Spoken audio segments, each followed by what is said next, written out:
ಪರಾತ್ಪರನ ಮರೆಯುತ್ತಿರುವವನು, ಪರಾತ್ಪರನಾದ ಮರುಹೊಕ್ಕುವನು, ಸರ್ವಶಕ್ತನ ಸರ್ವಶಕ್ತನ ಆಶ್ರಯದಲ್ಲಿ ಆಶ್ರಯದಲ್ಲಿ ಸುರಕ್ಷಿತನಾಗಿರೋನು. ನಾನು ಯೆಹೋವನಿಗೆ, ದೇವರಿಗೆ, ನೀನೇ ನನ್ನ ಶರಣನು, ನೀನೇ ನನ್ನ ಶರಣನು, ನನ್ನ ದುರ್ಗವು, ನನ್ನ ದುರ್ಗವು, ನಾನು ಭರವಸೆಯಿಟ್ಟಿರುವ ನನ್ನ ದೇವರು ನನ್ನ ದೇವರು ಎಂದು ಹೇಳಿದನು. ಎಂದು ಹೇಳಿದನು. ಹಲ್ಲೆಲೂಯಾ. ಇನ್ನ 121ನೇ ಕೀರ್ತನೆ 4ನೇ ವಚನ ಓದಿ. 121ನೇ ಕೀರ್ತನೆ 4ನೇ ವಚನ.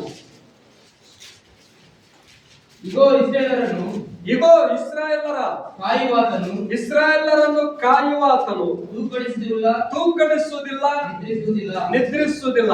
ನಿನ್ನನ್ನು ಕಾಯುವವನು, ನಿನ್ನನ್ನು ಕಾಯುವವನು ಯೆಹೋವನೇ. ಯೆಹೋವನೇ ಸಾಕು. ಹಲ್ಲೆಲೂಯಾ. ಈಗ ನನ್ನ ಕಡೆ ನೋಡಿ. ಈ 91ನೇ ಕೀರ್ತನೆ ಭಕ್ತನಾದ ಕೀರ್ತನಗಾರನು ಪ್ರಾರ್ಥಿಸುವಂತ ಒಂದು ಪ್ರಾರ್ಥನಾ ಕೀರ್ತನವಾಗಿದೆ. ಕೇಳ್ರಿ, ನನ್ನ ಕಡೆ ಎಕ್ಸ್ಪ್ಲೇನ್ ಮಾಡ್ತಾರೆ ಶ್ರದ್ಧೆ. ಹಲ್ಲೆಲೂಯಾ. ಈ ಕಡೆ ನಿಮ್ಮ ಮನಸ್ಸು ಹೃದಯ ತಿರುಗಿಸಿ. ಭಕ್ತನಾದ ಕೀರ್ತನಗಾರನು. ಆದ್ರೆ ಈ ಕೀರ್ತನೆಲ್ಲ ಓದುವಾಗ ದೇವರು ನಮ್ಮ ಸಂರಕ್ಷಕನು ಟೈಪ್. ದೇವರು ಯಾರಾಗಿದ್ದಾನೆ? ನಮ್ಮ ಸಂರಕ್ಷಕನು. ದೇವರು ನಮಗೆ ಸೆಕ್ಯೂರಿಟಿ ಗಾಡ್. ಹಲ್ಲೆಲೂಯಾ. ದೇವರು ಯಾರಾಗಿದ್ದಾನೆ? ನಮ್ಮ ಸೆಕ್ಯೂರಿಟಿ. 24 ತಾಸು ದೇವರು ನಮಗೆ ಸೆಕ್ಯೂರಿಟಿ ಆಗಿದ್ದಾನೆ. ದೇವರು ನಮಗೆ ಈ ಕೀರ್ತನ ಓದುವಾಗ ಪ್ರೊಟೆಕ್ಷನ್ ಗಾಡ್. ಹಲ್ಲೆಲೂಯಾ. ದೇವರು ನಮಗೆ ಪ್ರೊಟೆಕ್ಷನ್ ಆಗಿದ್ದಾನೆ. ದೇವರನ್ನ ಆತನ ಹಸ್ತ ನಮ್ಮ ಮೇಲೆ ಇದೆ. ಪ್ರತಿದಿನ ದೇವರು ಪ್ರೊಟೆಕ್ಷನ್ ಮಾಡ್ತಾ ಇದ್ದಾನೆ. ಪ್ರತಿದಿನ ದೇವರು ನಮಗೆ ಸೆಕ್ಯೂರಿಟಿ ಆಗಿದ್ದಾನೆ. ಪ್ರತಿದಿನ ದೇವರು ನಮ್ಮ ಸಂರಕ್ಷಕನಾಗಿದ್ದಾನೆ. ಪ್ರತಿದಿನ ದೇವರು ನಮ್ಮನ್ನು ನಡೆಸೋನಾಗಿದ್ದಾನೆ. ದೇವರು ಕೀರ್ತನದಲ್ಲಿ ಹೇಳ್ತಾ ಇದ್ದಾನೆ, ತನ್ನ ಭಕ್ತರನ್ನು, ತನ್ನ ಜನಾಂಗವನ್ನು, ತನ್ನನ್ನು ನಂಬಿರುವ ವಿಶ್ವಾಸಿಗಳನ್ನು, ರಕ್ಷಿಸಲ್ಪಟ್ಟ ಜನರನ್ನು ದೇವರ ಆಲಯಕ್ಕೆ ಬಂದು ದೇವರಲ್ಲಿ ಆಶ್ರಯಿಸಿಕೊಳ್ಳುವ ಭಕ್ತರನ್ನು ದೇವರು ತನ್ನ ಜನಾಂಗವನ್ನು ಕಾಯುವುದಕ್ಕಾಗಿ ದೇವರು ನಿದ್ರಿಸುವುದಿಲ್ಲ, ತೂಕಡಿಸುವುದಿಲ್ಲ. ಆತನ ಕಣ್ಣು ರೆಪ್ಪದ ಹಾಗೆ ನಿದ್ದೆ ಬರಗೊಡದೆ ನಮ್ಮನ್ನು ಹಗಲು ರಾತ್ರಿ ಪರಲೋಕದ ದೇವರು ಕಾಯುತ್ತಾರೆ. ಎಷ್ಟು ಕಾಳಜಿ ನೋಡ್ರಿ ನಮ್ಮ ಮೇಲೆ. ದೇವರಿಗೆ ಎಷ್ಟು ಪ್ರೀತಿ ನೋಡ್ರಿ ನಮ್ಮ ಮೇಲೆ. ದೇವರಿಗೆ ಎಷ್ಟು ಕರುಣೆ ನೋಡ್ರಿ. ತನ್ನ ಭಕ್ತರನ್ನು ಕಾಯುವುದಕ್ಕಾಗಿ ನಮ್ಮ ಪ್ರಾಣಕ್ಕೆ ಅಪಾಯ ಬರಕೂಡದೆ ನಮ್ಮನ್ನು ಸಂರಕ್ಷಿಸುವ ಕರ್ತನಾದ ದೇವರಾಗಿದ್ದಾನೆ. Protection God, security God. Hallelujah. Salvation God, ರಕ್ಷಿಸುವ ದೇವರು. ಈ 91ನೇ ಕೀರ್ತನೆ 1ನೇ ವಚನದಿಂದ 16 ವಚನಗಳು 5 ಭಾಗಗಳನ್ನಾಗಿ ಮಾಡಿದ್ದಾರೆ. 1 by 1. ಒಂದಾದ ನಂತರ ಒಂದು ವಚನ, ಒಂದಾದ ನಂತರ ಒಂದು ವಚನ, 2 ವಚನಗಳಿಗೆ ಒಂದೊಂದು ಭಾಗ. ಹಲ್ಲೆಲೂಯಾ. ಎಷ್ಟು ಭಾಗಗಳು? 5 ಭಾಗಗಳು. ದೇವರು ಕರುಣಾಮಯನು, ದೇವರು ದಯಾವುಳ್ಳವನು, ದೇವರು ತನ್ನ ಮಕ್ಕಳ ಮೇಲೆ ಕಾಳಜಿ ವಹಿಸೋದು. ಹಲ್ಲೆಲೂಯಾ. ಇಟ್ಕೊಂಡ್ರು ನೀನು ಎಷ್ಟು ಹಣ ಖರ್ಚು ಮಾಡಿದ್ರು ಕೂಡ ನಿನ್ನ ಆತ್ಮ ಪ್ರಾಣಕ್ಕೆ ಸೆಕ್ಯೂರಿಟಿ, ಈ ಜನರನ್ನು ಸಂರಕ್ಷಿಸಲಿಕ್ಕೆ ಆಗೋದಿಲ್ಲ. ನಿನ್ನ ಪ್ರಾಣ ಆತ್ಮಕ್ಕೆ ಸೆಕ್ಯೂರಿಟಿ, ಪ್ರೊಟೆಕ್ಷನ್, ರಕ್ಷಕನ ಪರಲೋಕದ ದೇವರಾಗಿದ್ದಾನೆ. ಹಲ್ಲೆಲೂಯಾ. ದೇವರೊಬ್ಬನೇ ಕಾಯೋನು, ದೇವರೊಬ್ಬನೇ ಸಂರಕ್ಷಿಸೋನು, ದೇವರೊಬ್ಬನೇ ನಿನಗೆ ಸೆಕ್ಯೂರಿಟಿ. ಯಾವಾಗ ಸೆಕ್ಯೂರಿಟಿ? ಯಾವಾಗ ಪ್ರೊಟೆಕ್ಷನ್? ಯಾವಾಗ ಸಂರಕ್ಷಣೆ? ನಿನಗೆ ಹಗಲು ರಾತ್ರಿ ನೀನು ಮಲ್ಕೊಂಡಾಗ ರಾತ್ರಿ ನೀನು ಸುಖವಾಗಿ ನಿದ್ದೆ ಮಾಡುತ್ತಿ. ಆದ್ರೆ ದೇವರು ನಿನ್ನ ಪಕ್ಕದಲ್ಲಿದ್ದು ಪ್ರೊಟೆಕ್ಷನ್ ಕೊಡುತ್ತಾನೆ. ಪರಲೋಕದ ದೇವರು ಆತನ ಮೊರಮುಕ್ಕುವವರ ಮೇಲೆ ಸರ್ವಶಕ್ತಿಯ ದೇವರ ಆಶ್ರಯಕ್ಕೆ ಬಂದಾಗ. ಆಶ್ರಯ ಅಂದ್ರೆ ಏನ್ ಹೇಳ್ರಿ? ಯಾವಾಗ ನಿನಗೆ ರಕ್ಷಣಾ, ಯಾವಾಗ ನಿನಗೆ ಪ್ರೊಟೆಕ್ಷನ್? ದೇವರ ಆಶ್ರಯಕ್ಕೆ ನೀನು ಬಾ. ದೇವರು ನಿನಗೋಸ್ಕರ ಕೈಗಳು ಚಾಚಿದ್ದಾನೆ. ಈ ರೀತಿ ದೇವರ ಕೈಗಳು ನಿನಗೋಸ್ಕರ ಚಾಚಿದ್ದಾನೆ ಆಶ್ರಯಿಸುವುದಕ್ಕಾಗಿ. ವಿಶ್ವಾಸಿಗಳ ಮೇಲೆ, ತನ್ನನ್ನು ನಂಬಿರುವ ಭಕ್ತರ ಮೇಲೆ ಹಗಲು ರಾತ್ರಿ ನಾವು ಕೆಲಸ ಮಾಡುವಾಗ, ನಾವು ಪ್ರಯಾಣ ಮಾಡುವಾಗ, ನಾವು ಹೋಗುವಾಗ, ಬರುವಾಗ, ರಾತ್ರಿ ನಾವು ನಿದ್ದೆ ಮಾಡುವಾಗ ಕೂಡ ನಾವೆಷ್ಟೋ ದಣಿದು ಬಂದು ಮನ್ಯಾಗ ಇದ್ರೂ ಕೂಡ, ಎಷ್ಟೇ ಆಪತ್ತು ನಮ್ಮ ಮೇಲೆ ಬಂದ್ರೂ ಕೂಡ, ಶತ್ರುಗಳು ನಮ್ಮ ಮೇಲೆ ಕೆಳಗಡೆ ಬಿದ್ರೂ ಕೂಡ, ನಮ್ಮ ಎದುರಾಗಿ 1000 ಜನರು ಬಲಭಾಗದಲ್ಲಿ 1000 ಜನರು ಎಡಭಾಗದಲ್ಲಿ ಬಿದ್ರೂ ಕೂಡ ನಮಗೆ ಯಾವ ಕೇಡು ಅಪಾಯ ತಟ್ಟದಂತೆ ದೇವರ ಆಶ್ರಯ, ದೇವರ ಹಸ್ತ, ದೇವರ ಕೃಪೆ, ದೇವರ ಸಂರಕ್ಷಣ, ದೇವರ ಪ್ರೊಟೆಕ್ಷನ್, ದೇವರ ಸೆಕ್ಯೂರಿಟಿ ನಮ್ಮ ಮೇಲೆ ಇಟ್ಟಿದ್ದಾನೆ. ಅಲ್ಲಲ್ಲಿಯಾ, ಎಷ್ಟು ಕಾಳಜಿ ನೋಡ್ರಿ ದೇವರಿಗೆ ನಮ್ಮ ಮೇಲೆ, ಎಷ್ಟು ಪ್ರೀತಿ ಇದೆ ನೋಡ್ರಿ. ನಮ್ಮ ಕಾಲು ಕಲ್ಲಿಗೆ ತಗಲದಂತೆ ನಮ್ಮನ್ನು ಕಾಯುವುದು ಪ್ರತಿ ದಿನ ನಮ್ಮ ಪರಲೋಕದ ದೇವರು. ಯಾಕೆಂದ್ರಿ ನಮ್ಮ ಪ್ರಾಣ ನಮ್ಮ ಕೈಯಲ್ಲಿಲ್ಲ. ಅದಕ್ಕಾಗಿ ಭಕ್ತನೇ ಅಂತಾನೆ, ಪ್ರಭುವಾ, ನಾನು ಹಗಲು ರಾತ್ರಿ ಪ್ರತಿ ದಿನ ನಾನು ನಿನ್ನ ಆಶ್ರಯಕ್ಕೆ ನಾನು ಬಂದಿದ್ದೆ. ದೇವರ ಆಶ್ರಯಕ್ಕೆ ನಾವು ಬರಬೇಕು. ಯಾವಾಗ? ಪ್ರತಿದಿನ ದೇವರ ಆಶ್ರಯದಲ್ಲಿ ಇದ್ದಾಗ ದೇವರ ಹಸ್ತಗಳು ನಮ್ಮ ತಲೆ ಮೇಲೆ ಇದೆ. ದೇವರ ಹಸ್ತ ನಮ್ಮ ಶರೀರವನ್ನು, ನಮ್ಮ ಪ್ರಾಣ, ನಮ್ಮ ಜೀವಾತ್ಮ ಕಾಲು ಕಲ್ಲಿಗೆ ತಗಲದಂತೆ ಕಾಪಾಡುವ ದೇವರ ಜವಾಬ್ದಾರಿ. ಕೇಳ್ರಿ, ದಾನಿಯೇಲನು, ಶದ್ರಕ್, ಮೇಷಕ್, ಅಬೇದ್ನೆಗೋ ಬಬುಲೋನ್ ದೇಶದಲ್ಲಿ ದೇವರಿಗೆ ನಂಬಿಗಸ್ತರಾಗಿದ್ರು. ದೇವರಲ್ಲಿ ಆಶ್ರಯಿಸಿಕೊಂಡ್ರು. ಪ್ರತಿದಿನ ದೇವರಲ್ಲಿ ಪ್ರಾರ್ಥಿಸ್ತಾ ಇದ್ರು. ದೇವರಲ್ಲಿ ವಿಶ್ವಾಸವಿಟ್ರು. ದೇವರಲ್ಲಿ ಭರವಸವಿಟ್ರು. ಪ್ರತಿ ಭಾನುವಾರ ದೇವರ ಆಲಯಕ್ಕೆ ಬಂದು ಆರಾಧನೆ ಮಾಡ್ತಾ ಇದ್ರು. ದೇವರಿಂದ ವಿಶ್ವಾಸ ಆಶ್ರಯಿಸಿಕೊಂಡಂತ ದಾನಿಯೇಲ್, ಶದ್ರಕ್, ಮೇಷಕ್, ಅಬೇದ್ನೆಗೋ ಈ ಭಕ್ತರನ್ನು ಆ ಬಬುಲೋನ್ ದೇಶ ಅರಸನಾದ ನೆಬೂಕದ್ನೆಚ್ಚರ್ ಇವರನ್ನೇನು ಮಾಡಿದ ಗೊತ್ತು? ಸುಡುವ ಬೆಂಕಿಯಲ್ಲಿ ಹಾಕಿದ್ರು.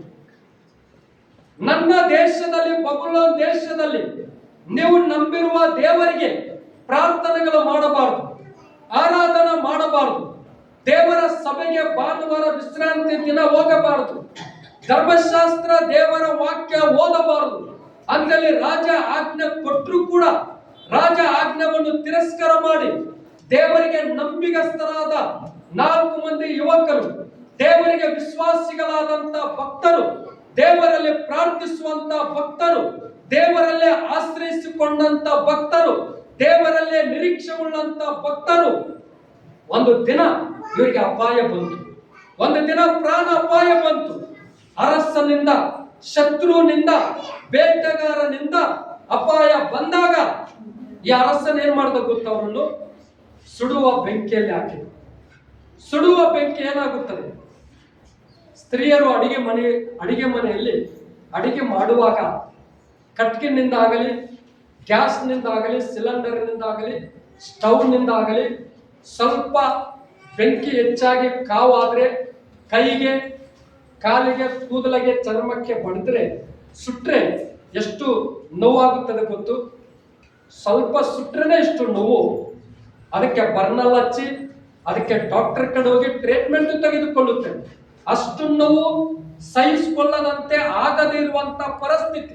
ಆದ್ರೆ ಈ 4 ಮಂದಿ ಯುವಕರನ್ನು ಒಂದು ದಿನ 24 ತಾಸು ಸುಡುವ ಬೆಂಕಿಯಲ್ಲಿ ಹಾಕಿದಾರಂದ್ರೆ ದೇವರವರನ್ನು ಎಷ್ಟು ಪ್ರೊಟೆಕ್ಷನ್ ಕೊಟ್ಟ ನೋಡಿ, ಎಷ್ಟು ಸೆಕ್ಯೂರಿಟಿ ದೇವರಿಗೆ ಕೊಟ್ಟ ನೋಡಿ, ಎಷ್ಟು ಸಂರಕ್ಷಣೆ ದೇವರವರಿಗೆ ಕೊಟ್ಟ ನೋಡಿ.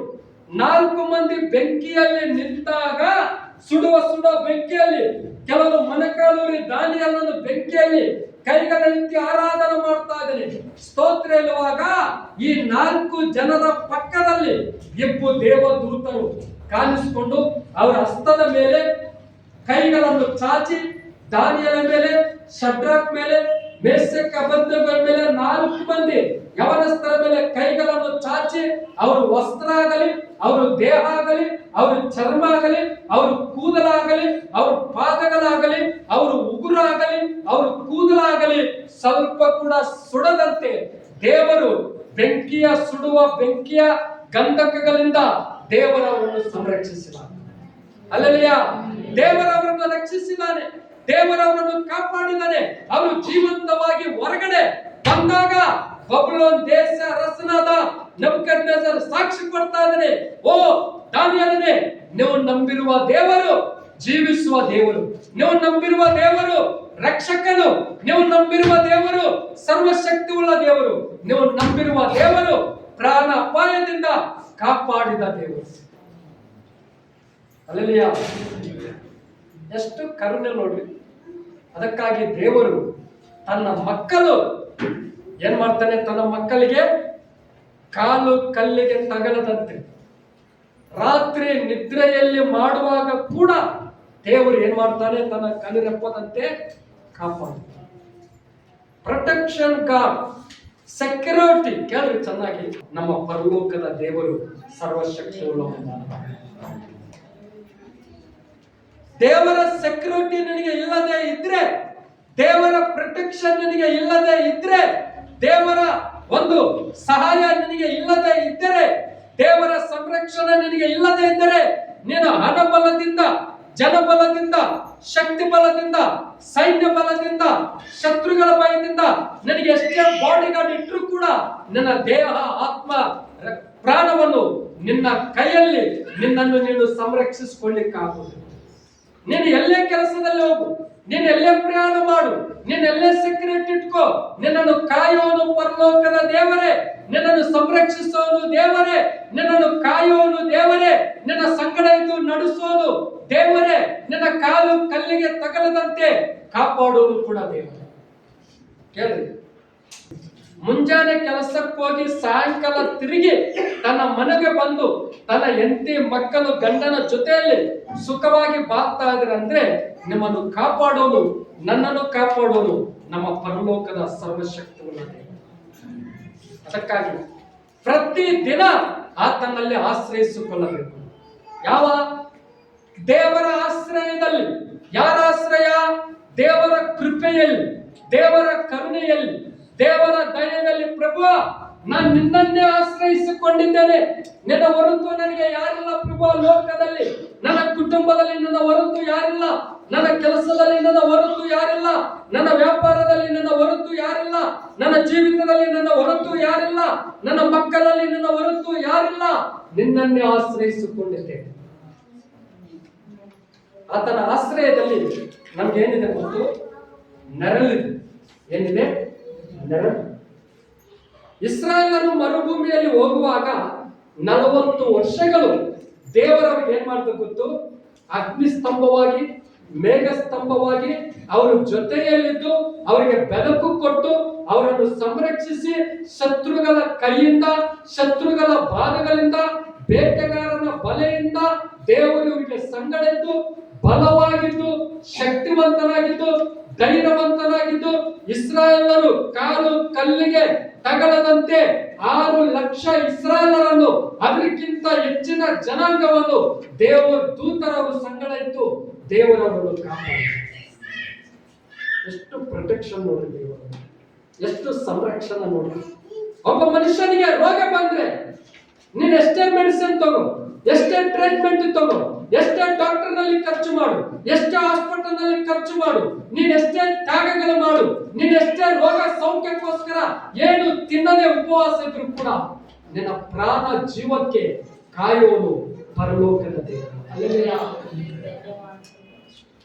ಮರಣಕರವಾದ ವ್ಯಾಧಿಯಿಂದ ಕಾಯುವನು ಕೂಡ ದೇವರು. ಅಂದ್ರೆ ಜೀವ ಕೊಟ್ಟವನೇ ದೇವರೇ, ಜೀವ ತೆಗೆದುಕೊಳ್ಳೋನು ಕೂಡ ದೇವರು. ಜೀವ ಮರಣ ಯಾರ ಸ್ವಾಧೀನದಲ್ಲಿದೆ? ದೇವರ ಸ್ವಾಧೀನ, ಮನುಷ್ಯನ ಸ್ವಾಧೀನದಲ್ಲಿಲ್ಲ. ಹಲ್ಲೆಲೂಯ. ಎಷ್ಟು ಕರುಣೆ ಉಳ್ಳ ದೇವರು. ಆ ದೇವರಿಗೆ ನಾವು ಏನ್ ಸಲ್ಲಿಸಬೇಕು? ದೇವರೇ, ನಿನಗೆ ಏನು ಸಲ್ಲಿಸಿದ್ರು ಕೂಡ ಬದಲು ಸಾಲದು, ನಾನು ಏನು ಸಲ್ಲಿಸಿ ನಿನ್ನ ಋಣ ತೀರಿಸಿಕೊಳ್ಳಲಿ ಪ್ರಭು ಅಂತೇಳಿ ಭಕ್ತನು ಪ್ರಾರ್ಥಿಸ್ತಾ ಇದ್ದಾನೆ. ಭಕ್ತನು ದೇವರ ಅನುಭವಕ್ಕೆ ಬಂದಿದ್ದಾನೆ. ಭಕ್ತನು ದೇವರನ್ನು ಸಂಪೂರ್ಣವಾಗಿ ತಿಳಿದುಕೊಂಡ. ಯಾರು? ಭಕ್ತನಾದ ದಾವೀದನು, ಭಕ್ತನಾದ ಸೊಲೊಮೋನನು, ಭಕ್ತನಾದ ಕೊರಾಹಿರನು, ಭಕ್ತನಾದ ಆಸಾಫನು, ಕೀರ್ತನೆಗಳನ್ನು ಬರೆದಿರುವಂತ ಅನೇಕ ಭಕ್ತರು ದೇವರಲ್ಲಿ ಆಶ್ರಯಿಸಿಕೊಂಡಿದ್ದಾರೆ. ಮುಂಜಾನೆ ದೇವರ ಸನ್ನಿಧಾನಕ್ಕೆ ಹೋಗ್ತಾ ಇದ್ರು. ಪ್ರಭಾ, ನಿನ್ನ ಆಶ್ರಯ ನನಗೆ ಬೇಕು, ನಿನ್ನ ಪ್ರೊಟೆಕ್ಷನ್ ನನಗೆ ಬೇಕು, ನಿನ್ನ ಸೆಕ್ಯೂರಿಟಿ ನನಗೆ ಬೇಕು, ನಿನ್ನ ಹಸ್ತ ನನಗೆ ಬೇಕು, ನಿನ್ನ ಸಹಾಯ ನನಗೆ ಬೇಕು. ಕೇಳ್ರಿ, ದೇವರ ಪ್ರೊಟೆಕ್ಷನ್, ದೇವರ ಸಂರಕ್ಷಣಾ, ದೇವರ ಸೆಕ್ಯೂರಿಟಿ ನಮ್ಮ ಮೇಲೆ ಇದ್ರೆ, ಕೇಳ್ರಿ, ನಮಗೆ ಶತ್ರು ನಮ್ಮ ವಿರೋಧವಾಗಿ ಎಷ್ಟೇ ಮಾಟ ಮಂತ್ರ ಮಾಡಿದ್ರು ಕೂಡ, ಎಷ್ಟೇ ಅವರು ನಮಗೋಸ್ಕರ ಅಪಾಯ ಕೇಳು ಮಾಡುವುದಕ್ಕಾಗಿ ಮಾಟ ಮಂತ್ರಗಳು ರೊಕ್ಕ ಕೊಟ್ಟು ಮಾಡಿಸಿದ್ರು ಕೂಡ, ನಮ್ಮ ಶರೀರ ಕೂಡ, ನಮ್ಮ ಕೂದಲ ಕೂಡ ಯಾವ ಅಪಾಯಕ್ಕೆ ದೇವರು ಗುರಿಪಡಿಸುವುದಿಲ್ಲ. ಅಲ್ಲೆಲಿಯಾ, ಅಲ್ಲೆಲಿಯಾ. ಯಾಕೆ ಗೊತ್ತು? ಹೇಳ್ರಿ, ಮಾಟ ಮಂತ್ರಗಳಕ್ಕಿಂತ, ಮಾಟ ಮಂತ್ರಗಳನ್ನು ಮಾಡುವುದಕ್ಕಿಂತ, ಜ್ಯೋತಿಷ್ಯಗಳಿಗಿಂತ ಸರ್ವಶಕ್ತಿಯುಳ್ಳ ದೇವರು ನಮ್ಮ ಪಕ್ಷದಲ್ಲಿದ್ದಾನೆ. ಸರ್ವಶಕ್ತಿಯುಳ್ಳ ದೇವರು ನಮ್ಮ ಪಕ್ಷದಲ್ಲಿ ಯುದ್ಧ ಮಾಡ್ತಾ ಇದ್ದಾನೆ. ನಮ್ಮ ಸರ್ವಶಕ್ತಿಯುಳ್ಳ ದೇವರು ನಮ್ಮ ಎಡಗಡೆಯಲ್ಲಿ, ಬಲಭಾಗದಲ್ಲಿ, ಮುಂಭಾಗದಲ್ಲಿ, ಹಿಂಭಾಗದಲ್ಲಿ ನಮ್ಮ ಸಂಗಡ ಇದ್ದು ಕಾಲು ಕಲ್ಲಿಗೆ ತಗಲದಂತೆ ಶತ್ರುಗಳ ಮಧ್ಯದಲ್ಲಿ ಶಕ್ತಿವಂತರನ್ನಾಗಿ, ಬಲವಂತರನ್ನಾಗಿ, ಧೈರ್ಯವಂತರನ್ನಾಗಿ ಜೀವಿಸಲಿಕ್ಕೆ ದೇವರು ನಮ್ಮನ್ನು ನಿಲ್ಲಿಸಿದ್ದಾನೆ. ನಾವು ನಂಬಿರುವ ದೇವರು ಸರ್ವಶಕ್ತಿಯುಳ್ಳ ದೇವರು. ನಾವು ನಂಬಿರುವ ದೇವರು ಹಗಲು ರಾತ್ರಿ ಕಾಯುವಾತನು. ನಾವು ನಂಬಿರುವ ದೇವರು ನಮ್ಮನ್ನು ಸಂರಕ್ಷಿಸ್ತಾ ಇದ್ದಾನೆ. ನಾವು ನಂಬಿರುವ ದೇವರು ನಮಗೆ ನೆರಳಾಗಿದ್ದಾನೆ. ಅಲ್ಲೆಲಿಯಾ. ಅಷ್ಟು ಸರ್ವಶಕ್ತಿಯುಳ್ಳ ದೇವರು ನಮ್ಮ ಬಗ್ಗೆ ಎಷ್ಟು ಕಾಳಜಿ ವಹಿಸ್ತಾ ಇದ್ದಾನೆ. ತಂದೆ ತಾಯಿಗಿಂತ, ಅಣ್ಣ ತಮ್ಮವ್ರಿಗಿಂತ, ಬಂಧು ಬಳಗಕ್ಕಿಂತ ನಮ್ಮ ಮೇಲೆ ಅಷ್ಟು ಕಾಳಜಿ ದೇವರು ವಹಿಸ್ತಾರೆ. ಯಾಕೆಂದ್ರಿ ನಮ್ಮ ಮೇಲೆ ದೇವರ ಅಷ್ಟು ಪ್ರೀತಿ ತೋರಿಸಿದ. ಆತನ ಪ್ರೀತಿ ಅಪಾರವಾದ ಪ್ರೀತಿ. ಆ ಪ್ರೀತಿ, ಆ ಆಶ್ರಯ, ಆ ಪ್ರೊಟೆಕ್ಷನ್, ಆ ಸೆಕ್ಯೂರಿಟಿ, ಆ ಒಂದು ಸಂರಕ್ಷಣಾ, ಆ ಭಕ್ತನು ಪರಲೋಕದ ದೇವರನ್ನು ತಿಳಿದುಕೊಂಡು ದೇವರ ಆಶ್ರಯಕ್ಕೆ ಪ್ರತಿ ದಿನ ಬಂದು ದೇವರ ಆಶ್ರಯ ಹೊಂದಿಕೊಳ್ಳುತ್ತಾನೆ. ಅಲ್ಲಲಿಯಾ. ಭಕ್ತನ ಒಂದು ಹಾಡು ಹಾಡ್ತಾನೆ, ಆಶ್ರಯವು ನೀನೇ ಸಯ್ಯ, ನನ್ನ ಆಶ್ರಯವು ನೀನೇ ಸಯ್ಯ.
ನಮ್ಮ ಆಶ್ರಯ ಯಾರು?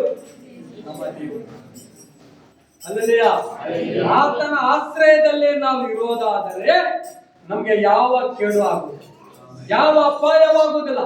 ಮರಣಕರವಾದ ವ್ಯಾಧಿಗಳು ನಿನಗೆ ಬಂದರೂ ಕೂಡ ನೀನು ಮುಳುಗುವ ಅವಶ್ಯಕತೆ ಇಲ್ಲ.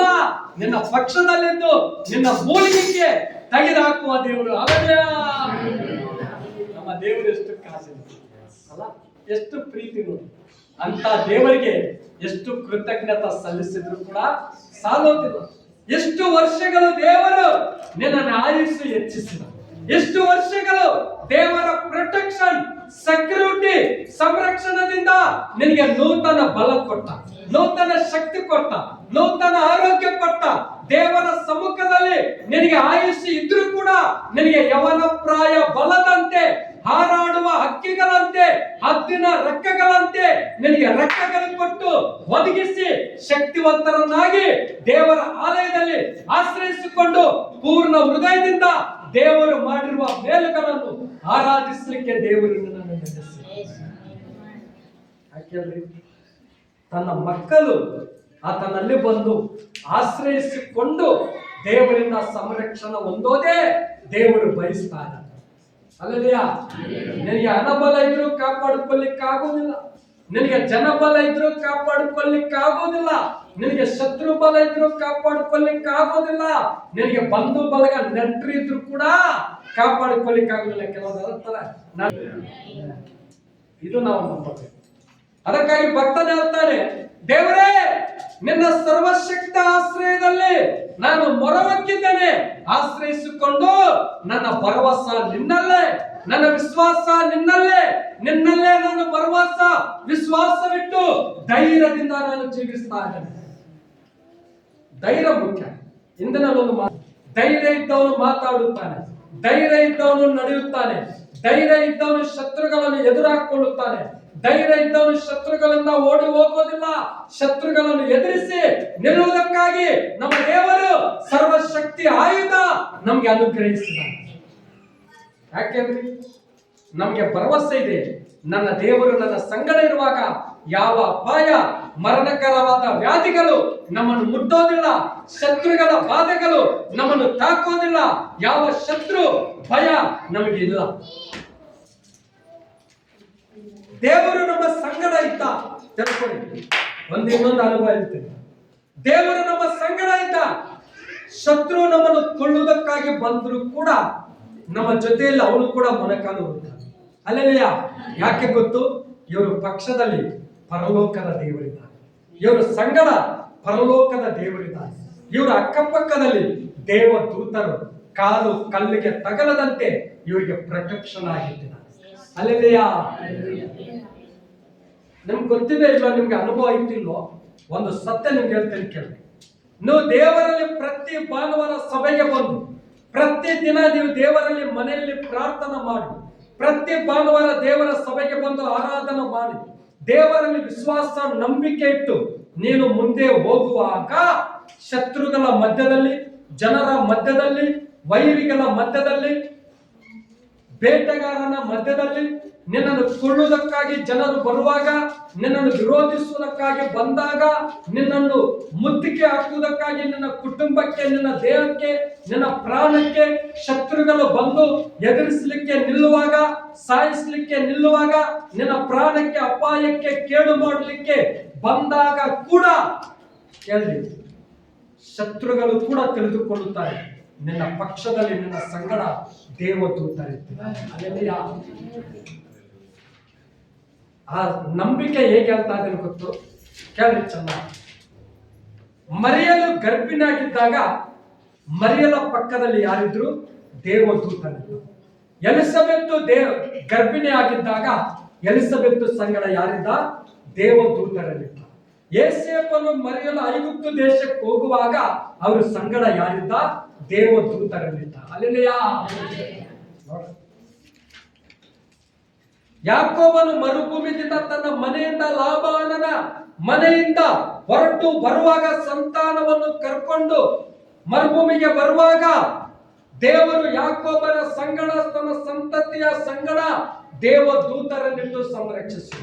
ಯಾಕೋಬನು ತಿಳ್ಕೊಂತಾದರೆ ದೇವರು ನನ್ನ ಸಂಗಡ ಇರುವುದರಿಂದ ರಾತ್ರಿ ಎಲ್ಲ ಯಾಕೋಬನು ಪ್ರಾರ್ಥಿಸಿದ.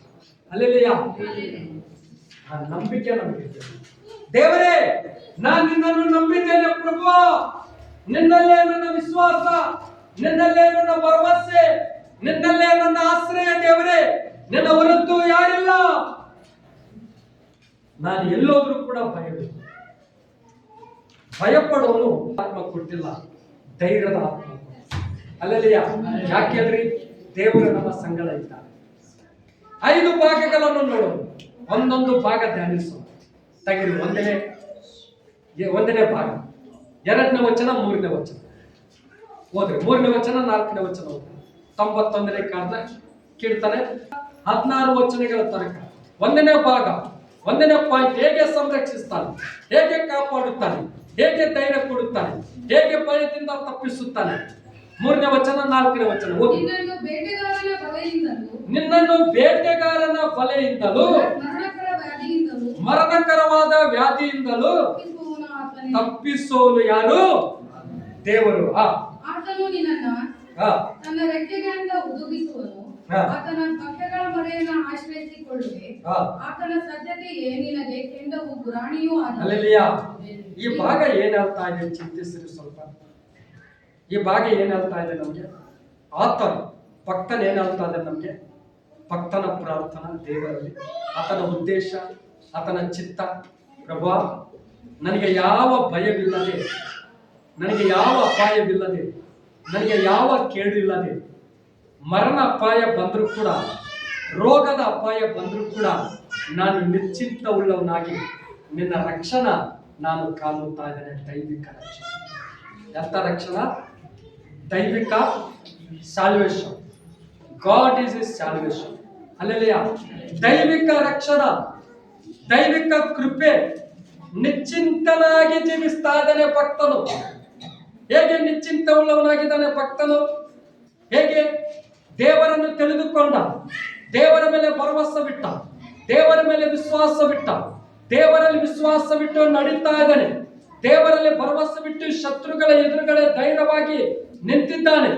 ಧೈರ್ಯವುಳ್ಳವನಾಗಿ ಏನೇ ವ್ಯಾಧಿಗಳು ಬಂದರೂ ಕೂಡ ವ್ಯಾಧಿಗಳಿಂದ ಸಂರಕ್ಷಿಸುವವನಂತೇಳಿ ಭಕ್ತನು ನಂಬಿಕೆ ವಿಶ್ವಾಸದಿಂದ ನಿಶ್ಚಿಂತ ಉಳ್ಳವನಾಗಿ ಮುಂದೆ ಹೆಜ್ಜೆಟ್ಟು ಜೀವಿಸ್ತಾ ಇದ್ದಾನೆ. ನಿಶ್ಚಿಂತೆ ನಮ್ಗಿರ್ಬೇಕು. ನಿಶ್ಚಯ. ದೇವರನ್ನು ನಂಬುವಾಗ ಹೇಗೆ ನಂಬಬೇಕು? ಕೆಲವು ಸುಮ್ಮನೆ ನಂಬಬಾರದು, ನಿಶ್ಚಯವಾಗಿ ನಂಬಬೇಕು. ನಿಶ್ಚಯ ಅಂದ್ರೆ ಏನು ಗೊತ್ತು? ನಿಶ್ಚಯ ಅದ ಅಪೊಸ್ತಲರ ಬಗ್ಗೆ ಸ್ವಲ್ಪ ಉದಾಹರಣೆ ಅಂತ. ಯೇಸು ಕ್ರಿಸ್ತನು ನಮ್ಮ ಪಾಪಗಳಿಗೋಸ್ಕರ ಕಲ್ವಾರಿ ಶಿಲುಬೆಯಲ್ಲಿ ರಕ್ತ ಸುರಿಸಿ ಪ್ರಾಣ ಕೊಟ್ಟು ಜೀವ ಕೊಟ್ಟು ಆತನ ಅನುಭವ ನಾವು ನೋಡಿದ್ದೇವೆ. ಆತನ ಗಾಯಗಳು ನಾವು ನೋಡಿದ್ದೇವೆ. ಆತನ ದರ್ಶನಗಳು ನಾವು ನೋಡಿದ್ದೇವೆ. ಆತನ ಮರಣ ನಾವು ನೋಡಿದ್ದೇವೆ. ಆತನ ಪುನರುತ್ಥಾನ ನಾವು ನೋಡಿದ್ದೇವೆ. ಆತನ ದರ್ಶನ ಹೊಂದಿಕೊಂಡಿದ್ದೇವೆ. ಆತನ ಸ್ವರ ಹೊಂದಿಕೊಂಡಿದ್ದೇವೆ. ಆತನ ಬೋಧನೆ ಕೇಳಿದ್ದೇವೆ. ಆತನ ಅದ್ಭುತಗಳು ನೋಡಿದ್ದೇವೆ. ನಿಶ್ಚಯವಾಗಿ ನಾವು ನಂಬಿದ್ದೇವೆ. ನಂಬಿ ಆತನ ಬಗ್ಗೆ ಸಾಕ್ಷಿ ಕೊಡ್ತಾ ಇದ್ದೇವೆ. ನಮ್ಗೆ ಕಷ್ಟ ಬರಲಿ, ನಷ್ಟ ಬರಲಿ, ಶ್ರಮ ಬರಲಿ, ಹಿಂಸೆ ಬರಲಿ, ನೋವು ಬರಲಿ, ನಮ್ಮ ನಿಶ್ಚಯ ನಂಬಿಕೆ ನಾವು ಬಿಟ್ಟು ಹೋಗೋದಿಲ್ಲ ದೇವರು. ಅದು ನಿಶ್ಚಯ. ನಿಶ್ಚಯವಾಗಿ ಅರ್ಪಿಸಬೇಕು ದೇವರಿಗೆ. ದೇವರೇ, ನಿನ್ನನ್ನೇ ನನ್ನ ನಂಬಿಕೆ. ನಿಶ್ಚಯವಾಗಿ ನಂಬುವುದರಿಂದ ನೀವು ನನ್ನ ಸಂಗಡ ಇದ್ದಿ ಪ್ರಭಾ. ರಾತ್ರಿಯಲ್ಲಿ ನನ್ನ ಸಂಗಡ ಇದ್ದಿ. ಶತ್ರುಗಳ ಬಾಧೆ, ಕತ್ತಿಯ ಬಾಧೆಯಿಂದ ನೀವು ನನ್ನ ಸಂಗಡ ಇದ್ದು ಕತ್ತಿ ಬಾಧೆಯಿಂದ ನನ್ನನ್ನು ತಪ್ಪಿಸುವಂತ ದೇವರು. ನೀವು ನನ್ನ ಸಂಗಡ ಇರುವುದರಿಂದ ನಾನು ನಿಶ್ಚಿಂತ ಉಳ್ಳವನಾಗಿ ಜೀವಿಸ್ತಾ ಇದ್ದೇನೆ. ನಿಶ್ಚಿಂತ ಉಳ್ಳವನಾಗಿ ನಿದ್ದೆ ಮಾಡ್ತಾ ಇದ್ದೇನೆ. ನಿಶ್ಚಿಂತ ಉಳ್ಳವನಾಗಿ ಶತ್ರು ನನ್ನ ಮೇಲೆ ಯಾವ ಅಪಾಯವು ಮಾಡ್ತಾ ಇಲ್ಲ, ಯಾವ ಕೇಡು ಮಾಡ್ತಾ ಇಲ್ಲ. ನಿಶ್ಚಿಂತ ಉಳ್ಳವನಾಗಿ ಸುಖಕರವಾಗಿ ನಾನು ಜೀವಿಸ್ತಾ ಇದ್ದೇನೆ. ಕೇಳ್ರಿ, ಇಸ್ರಾಯೇಲರು ಐಗುಪ್ತ ದೇಶದಲ್ಲಿ 430 ವರ್ಷಗಳು ಗುಲಾಮರಾಗಿದ್ದರು. ಎಷ್ಟು ವರ್ಷಗಳು? 430 ವರ್ಷಗಳು. ಕೇಳ್ರಿ, ಹೇಗೆ ಅವರು ಇಸ್ರಾಯೇಲರು ನಿಶ್ಚಿಂತ ಉಳ್ಳವರಾಗಿದ್ದಾರೆ.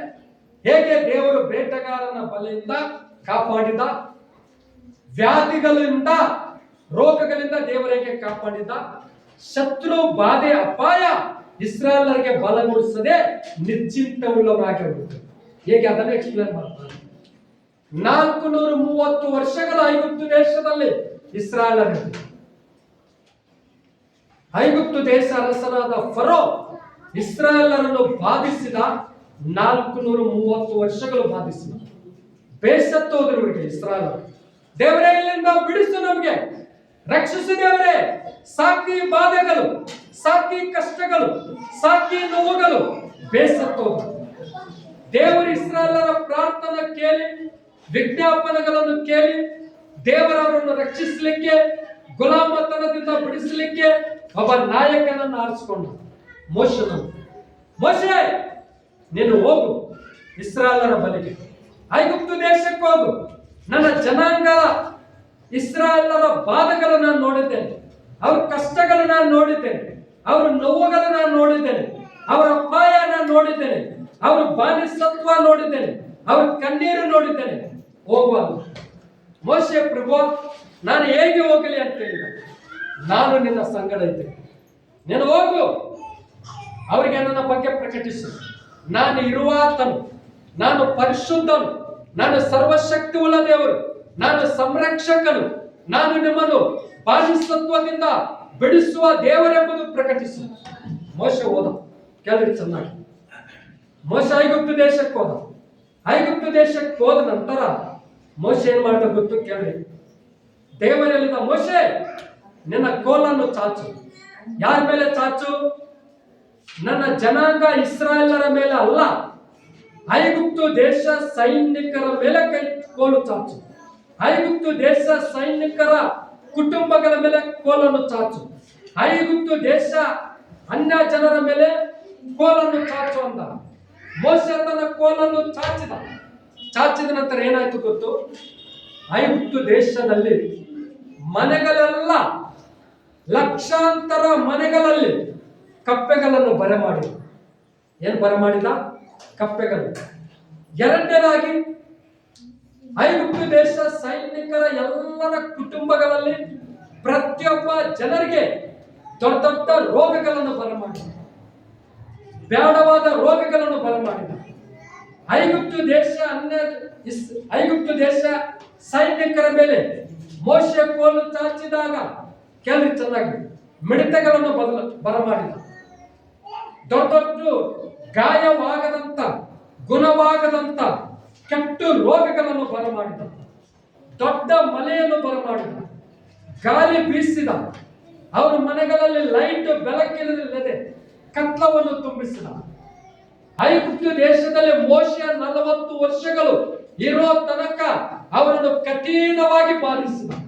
ಆದರೆ ಇಸ್ರಾಯೇಲರು ನಿಶ್ಚಿಂತವುಳ್ಳವರಾಗಿ, ಆರೋಗ್ಯಕರವಾಗಿ, ಸುಖಕರವಾಗಿ, ಸಮಾಧಾನಕರವಾಗಿ, ಶಾಂತಿಕರವಾಗಿ ಹಗಲು ರಾತ್ರಿ ನಿದ್ದೆ ಮಾಡ್ತಾ ಇದ್ರು, ಹಗಲು ರಾತ್ರಿ ಜೀವನ ಮಾಡ್ತಾ ಇದ್ರು, ಹಗಲು ರಾತ್ರಿ ಕೆಲಸ ಮಾಡ್ತಾ ಇದ್ರು.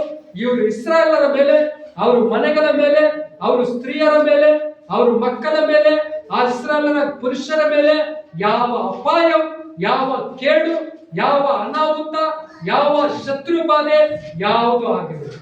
ಹಲ್ಲೆಲೂಯಾ. ಇಸ್ರಾಯೇಲರು ನಿಶ್ಚಿಂತವುಳ್ಳವರಾಗಿ ಜೀವಿಸಿದರು.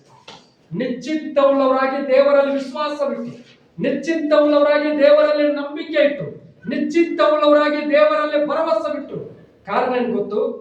ಇಸ್ರಾಯೇಲರ ಸಂಗಡ ಪರಲೋಕದ ದೇವರ ನೆರಳು, ದೇವರ ಆಶ್ರಯ, ದೇವರ ಪ್ರೊಟೆಕ್ಷನ್, ದೇವರ ಸೆಕ್ಯೂರಿಟಿ ದೇವರ ಮೇಲೆ ಇತ್ತು. ಹಲ್ಲೆಲೂಯಾ. ಎಷ್ಟು ವರ್ಷಗಳು? 40 ವರ್ಷಗಳು. ನೋಡ್ರಿ, ದೇವರ ಪ್ರೊಟೆಕ್ಷನ್, ಸೆಕ್ಯೂರಿಟಿ, ಆಶ್ರಯ ನಮ್ಮ ಮೇಲೆ ಇದ್ರೆ ನಿಶ್ಚಿಂತವುಳ್ಳವರಾಗಿ ಜೀವಿಸ್ತಾರೆ. ಆದರೆ ನಿಶ್ಚಯವಾಗಿ ಯಾರ ಮೇಲೆ ನಮ್ಮ ನಂಬಿಕೆ? ದೇವರಲ್ಲಿ. ಯಾರ ಮೇಲೆ ನಮ್ಮ ವಿಶ್ವಾಸ? ದೇವರಲ್ಲಿ. ಕೀರ್ತನೆಗಾರನು ಹೇಳುತ್ತಾ ಇದ್ದಾನೆ, ಪ್ರಭು ನಿನ್ನ ಪ್ರೊಟೆಕ್ಷನ್ ನನಗೆ ಇರುವುದರಿಂದ ಬೇಟೆಗಾರನ ಬಲೆಯಿಂದ ಏನ್ ಮಾಡ್ತಾ ಇದ್ದೀನಿ, ನಾನು ತಪ್ಪಿಸ್ತಾ ಇದ್ದೀನಿ. ಬೇಟೆಗಾರನ ಏನ್ ಮಾಡ್ತಾನೆ ಹೇಳಿ? ಪಕ್ಷಿಗಳನ್ನು ಹಿಡಿಯುವಂತ ವ್ಯಕ್ತಿ, ಹಕ್ಕಿಗಳನ್ನು ಹಿಡಿಯುವಂತ ವ್ಯಕ್ತಿ, ಮೀನುಗಳನ್ನು ಹಿಡಿಯುವಂತ ಬೇಟೆಗಾರನು ಏನ್ ಮಾಡ್ತಾನೆ? ಜಾಲಿ ಹಾಕುತ್ತಾನೆ, ಬಲೆ ಹಾಕಿ ಶತ್ರು ಅವರನ್ನು ಬಲೆ ಹಾಕಿ ಅದನ್ನು ಹಿಡ್ಕೊಳ್ಳೋದಕ್ಕಾಗಿ ಪ್ರಯತ್ನ ಮಾಡ್ತಾನೆ ಹಿಡ್ಕೊಳ್ಳೋದಕ್ಕಾಗಿ. ಆ ಬಲೆಯಿಂದ ತಪ್ಪಿಸೋನು ಯಾರು? ದೇವರು. ನಮ್ಮ ಬೇಟೆಗಾರನು ಯಾರು? ಕೇಳ್ರಿ ಚೆನ್ನಾಗಿ. ನಮ್ಮ ಬೇಟೆಗಾರನು ಯಾರು? ನಮ್ಮ ಶತ್ರು ಯಾರು? ನಮ್ಮ ವಿರೋಧಿ ಯಾರು? ನಮ್ಮನ್ನು ಕುಗ್ಗಿಸ್ಲಿಕ್ಕೆ, ನಮ್ಮನ್ನು ನಾಶನ ಮಾಡಲಿಕ್ಕೆ, ನಮ್ಮನ್ನು ನಾಶನ ಮಾರ್ಗದಲ್ಲಿ ನಡೆಸಲಿಕ್ಕೆ, ನಮಗೆ ಕೇಡು ಮಾಡಲಿಕ್ಕೆ ನಮ್ಮ ಶತ್ರು ಯಾರು ಗೊತ್ತು? ಬೇಟೆಗಾರನು, ವಿರೋಧಿಯಾದ ಸೈತಾನ. ಆ ಸೈತಾನನ ಬೇಟೆಗಾರನ ಕೈಯಿಂದ ಪ್ರತಿದಿನ ತಪ್ಪಿಸುವವನು ಯಾರು? ಪರಲೋಕದಲ್ಲಿ ಪ್ರತಿದಿನ ಕಾಯುತ್ತಾನೆ, ಕಾಪಾಡುತ್ತಾನೆ, ನಡೆಸುತ್ತಾನೆ. ಯಾಕೆ ಹೇಳ್ರಿ? ದೇವರ ಬಲ, ದೇವರ ಶಕ್ತಿ ನಮ್ಮ ಸಂಗಡ. ಅದಕ್ಕಾಗಿ ಕೀರ್ತನ ಅನುಭವ ನಂಬಿಕೆದಿಂದ ಹೇಳ್ತಾ ಇದ್ದಾನೆ, ದೇವರೇ ಬೇಟೆಗಾರನ ಬಲೆಯಿಂದ ನನ್ನನ್ನು ಕಾಪಾಡುತ್ತಾನೆ. ನೆಕ್ಸ್ಟ್ ಹೇಳ್ತಾ ಇದ್ದಾನೆ ಭಕ್ತರು, ದೇವರೇ ಮರಣಕರವಾದ ವ್ಯಾಧಿಯಿಂದಲೂ ನನ್ನನ್ನು ತಪ್ಪಿಸೋನು ದೇವರೇ. ಮರಣವನ್ನು ಬಂದಾಗ ಅದನ್ನು ಮರಣದಿಂದ ತಪ್ಪಿಸೋನು ಮನುಷ್ಯರಿಂದ ಆಗೋದಿಲ್ಲ, ಹಣದಿಂದ ಖರ್ಚು ಮಾಡಿ ಆಗೋದಿಲ್ಲ, ಎಷ್ಟು ತ್ಯಾಗ ಮಾಡಿ ಆಗೋದಿಲ್ಲ, ಎಷ್ಟು ಟ್ರೀಟ್ಮೆಂಟ್ ತೋರಿಸಿದ್ರು ಕೂಡ ಆಗೋದಿಲ್ಲ. ಆ ಮರಣ ರೋಗದಿಂದ ಆರೋಗ್ಯ ಕೊಡೋರು ಯಾರು?